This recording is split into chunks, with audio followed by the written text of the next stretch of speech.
آپ کا دوسرا سوال، جو 3 طلاق کا کہہ رہے تھے کہ میڈیا کافی 3 طلاق اچھال رہی ہے، اور اس کا کیا جواب ہے؟ افسوس کی بات ہے کہ معاشرے میں، مسلمان کے معاشرے میں 3 قسم کی طلاق ہے۔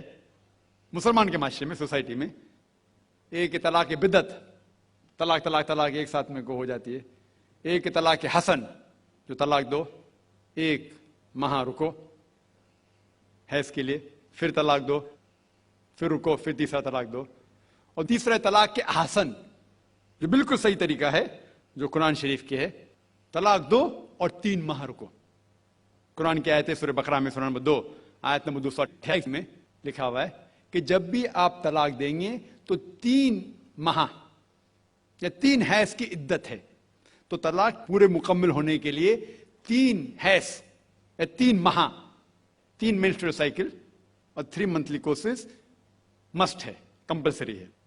افسوس کی بات ہے کہ یہ جو اختلاف امت میں ہے، اس کی ایک وجہ ہے۔ ایک صحیح حدیث ابن عباس رضی اللہ عنہ وہ فرماتے ہیں کہ محمد صلی اللہ علیہ وسلم کے دور میں 3 طلاق ایک ہی مانی جاتی تھی۔ حضرت ابو بکر کے دور میں 3 طلاق ایک ہی مانی جاتی تھی۔ حضرت عمر کے پہلے 2 سال کے دور میں 3 طلاق ایک ہی مانی جاتی تھی، لیکن اس کے بعد حضرت عمر رضی اللہ عنہ اس سچویشن کو دیکھ کے وہ کہتے اگر کوئی شخص 3 دے دیا تو 3 ہو جاتی ہے۔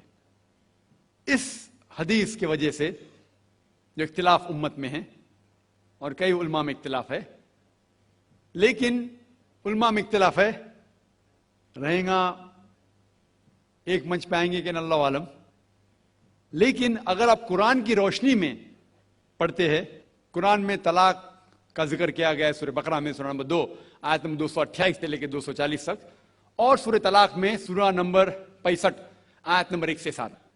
جو قرآن مجید میں طلاق کا ذکر ہے اس کے اندر یہ ہے کہ کبھی کوئی ڈفرنس آف اوپینین، کوئی جھگڑا ہو جاتا ہے شوہر اور بیوی میں، تو پہلا شوہر بیوی بیٹھ کے بات کرے۔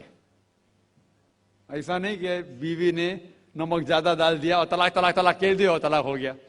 اگر بیوی میں نمک زیادہ ڈالا، بولے آپ کو نمک کم چاہیے، معاملہ سلجھ جائے گا، بیٹھ کے بات کرو۔ پھر بھی بات نہ بنے تو اللہ تعالیٰ فرماتا ہے سورہ نساء میں، سورہ نمبر 4 آیت نمبر 35 میں کہ آپ کے درمیان ایک حکم رکھو، ایک آربیٹر بیوی کی طرف سے، ایک آربیٹر شوہر کی طرف سے۔ مطلب آربیٹر، حکم کہتے ہیں آربیٹر کو، حکم رکھو بیوی کی طرف سے اور شوہر کی طرف سے، اور معاملہ کو سلجھا لو۔ پھر بھی اگر بات نہیں مانے تو آپ پھر طلاق دے سکتے ہیں۔ تو طلاق دیتے ہیں تو کئی اس کے کرائٹیریاز ہے کہ حیض کے وقت طلاق مت دو، جب آپ غصے میں طلاق مت دو، شراب کی حالت میں طلاق مت دو۔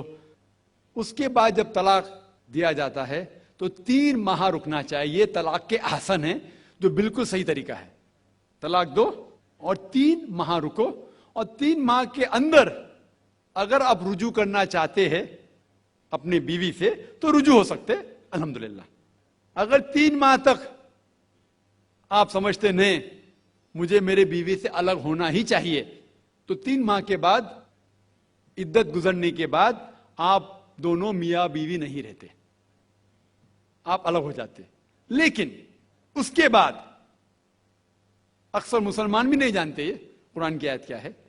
قرآن شریف میں لکھا ہوا ہے سورہ بقرہ میں، سورہ نمبر 2 آیت نمبر 232 میں کہ اگر وہ شخص اپنی پرانی بیوی سے پھر سے شادی کرنا چاہتا ہے تو مت روکیے۔ تو اگر طلاق ہو چکا ہے صحیح طریقے سے، طلاق کے احسن کے طریقے سے، اور 3 ماہ ہو گئے، عدت گزر گئی، 6 مہینے بعد اگر لگا بھائی جو میں نے کیا غلط کیا، میں پھر سے شادی کرنا چاہتا ہے، تو وہ آدمی اپنی پرانی بیوی سے پھر سے نکاح کر سکتا ہے، لیکن نیا نکاح نیا مہر، نیا نکاح نیا مہر، جو کئی مسلمان نہیں جانتے۔ افسوس کی بات ہے کہ ہم مسلمان قرآن کو ترجمے کے ساتھ پڑھے ہی نہیں، صحیح حدیث کو ترجمے کے ساتھ پڑھے ہی نہیں۔ اگر ہم قرآن شریف کو صحیح طریقے سے پڑھیں گے اور صحیح حدیث پہ عمل کریں گے تو یہ جو غلط فہمیاں ہیں دور ہوئیں گی،